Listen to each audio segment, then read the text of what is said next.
Welcome Traveler, I'm Free-to-Play and I'm a guide for a successful free-to-play adventure in Ostera. Today we'll probably beat floor 12 of the Master Training Tower with only general pool units. So it is really nice to see the complete flag here above the Master Training Tower, but I have used 3 limited units to get there: Fiore X, Renew and Xenia. Today I want to try it out with only those general pool units, but I almost used the same strategy as shown. Okay, let's start with the first turn. So Serenoa has Provoke because of his own A4 accessories, so Cecily can come to the front and go for a Soldier Tome All. And I had to reduce the speed of Cecily to act after Icurlo has attacked Serenoa, who has the defense buff. So if the dual blade is striking, it is striking right now a bit harder because I don't have any physical defense up right now. But this will change in the next round when he's going for his Desperate Resolve, which is going to boost his defense by a lot. And it is enough without any other physical defense buff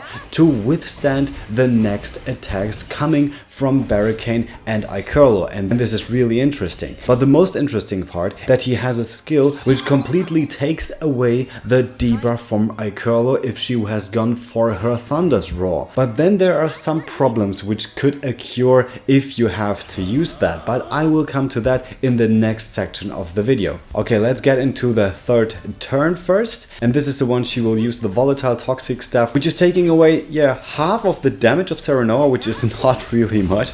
And then we're going to Shield Shave as much as possible, and we're going to reduce the elemental defense on Berecain even more. And Icurlo only used dual blades in the last turns, which is helping a lot because you see the damage done is huge. He's still standing on red HP, but he will regain most of the HP in the back now and with the regen from the start. And here's coming the Delaying Strike, which makes Varkin faster now than Berecain. And this is very good for the after break attack of Berecain, because that one is going to hit really hard if she had attacked this turn. So the Bloodladder strikes 4 times in a row, but Serenoa can take this. And that's also because he was in the back and Cecily could guard the first attack. So having her behind Serenoa is not always a bad thing, but you will understand later why I said this. Icurlo is going into the Union form, which makes her use other attacks too. Serenoa will come at the end of the turn to give the whole front more BP and load up more of the ultimate gauge, which is profiting for Lynette to use her ultimate again after only consuming 3 more BP, which is really nice. Serenoa's ultimate is also making everyone in the front faster, which is not that important for the next turns, because if Berecain comes out of the break, she will start at first and it doesn't matter how fast you are. But that's how the game is, apart from you having Fiore X, which breaks everything. So because I've only 1 turn of taunt, I will taunt again and will use a 2 BP attack on Varkin and a 3 BP attack on Eliza. So this attack was really powerful, but at least Serenoa got the last hit, which is inflicting bleeding, and that's why everyone can survive in this turn. So here comes the Promise attack, which would come in the 5th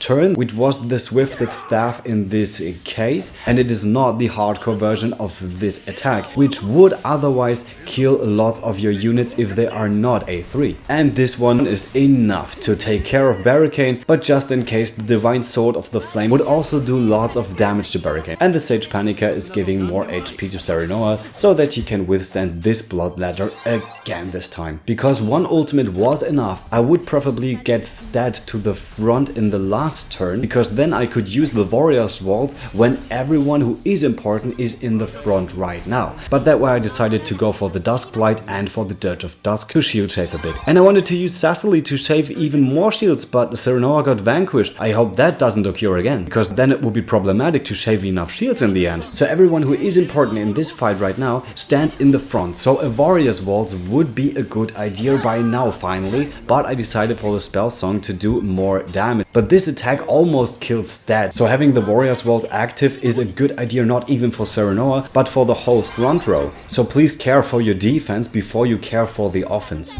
Now we can use the Masterful Cheer again to get everyone's attack up, which should hit Cecily and not Serenoa, so that's just for you to know. And you have seen it with capped physical defense, the Blood Ladder is just enormously harmless. I want to shave a few shields now with the triple bash from Cecily, but again she's going for a Vanquish and I would have really needed those extra shields right now. So using the last row here is just for regenerating HP and for buffing the elemental attack, but you could also use the Bemusing Strut to cap the elemental defense on Icurlo, so you could use another Duskblight with Stat, and this is exactly why I lack the last shields here on Icurlo. I wanted to break her faster, but even if you can't use Cecily, then it would be doable if you do not as much mistakes as I did here, or I have to correct myself, if the RNG is a bit more on our side. But this is not the right timing to talk about the RNG being not on our side, but I will talk about that in the next minute. This turns left 3 and this red aura just messed so much with me that I just forgot that Primrose got the wind resistance down on break, so Stat could not get the 10% elemental attack up. And not only that, I would have gotten the 10% dark resistance down too.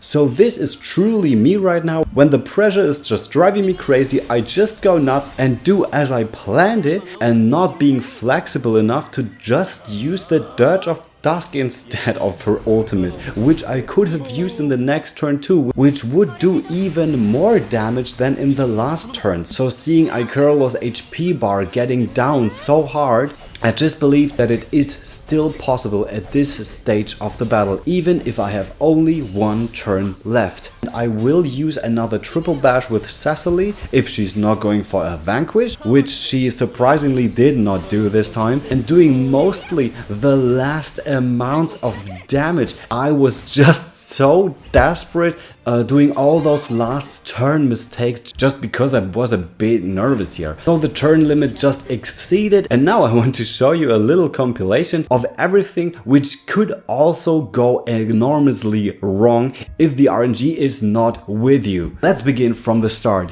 If Stat comes to the front for his Withering Oracle after the volatile staff and is hit before Icurlo's lightning and the following attack from Berecain is not toxic staff, then he's doomed. Even if I forgot to equip the Battle Cap, clumsy me. Of course it is important to have Cecily shaving shields, but if Serenoa is not in the front to guard the volatile toxic staff, then you have to adapt the timing, of course. And do you see the turn symbol? Me neither.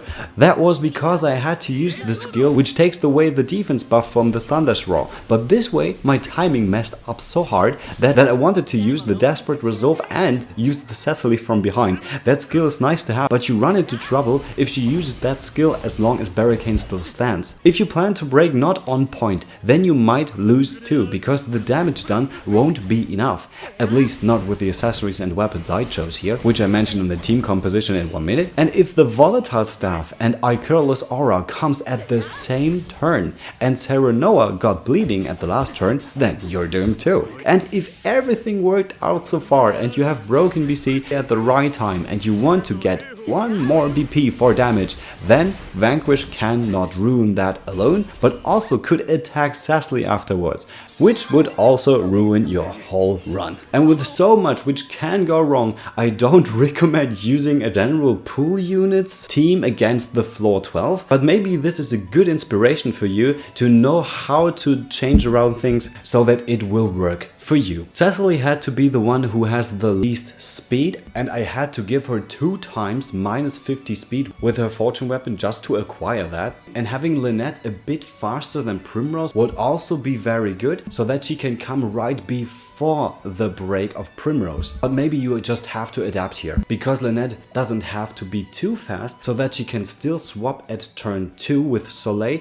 and not get hit with Berecain's first attack, because Berecain is not as fast fast in the first 2 turns, but after she uses the swiftest staff, which is also her second speed buff. And I equipped Kurt's A4 and Varkin because this way he has more elemental attack and has 20 more speed, which is beneficial to be faster than Berecain with Serenoa's debuff. And the Kitty Cape on Cecily prevents the first damage income, which is resulting in her not being beaten in the first turns. So the Warrior's Vault is beneficial at the last turns of the battle, but I surely would recommend against it in the first turns, because this way maybe you run into the problem that you don't have enough time to shave enough shields of Berecain. Serenoa's Sword of Fortune is only granting lots of HP, and you know why, because the damage output of everyone is really huge. The fortune weapons on Varkin and Eliza are very good, but I would recommend changing the Duskblight from stat potency up to a Duskfall potency up, and maybe don't even equip a fortune weapon, because you have seen I ran into the problem of a damage cap, and you don't want this to happen if you have the option to not do it anymore. So to sum it up, it is possible without any limited units to beat the floor 12, but it is really RNG dependent if it's going to work. But you have 10 tickets per week, so maybe once it will be possible for you. But if you came up with any other questions, please write them in the comments or in my Discord group. And if you'd like this channel to class up, I really appreciate a subscription and thumbs up. See you next time, you're free to play.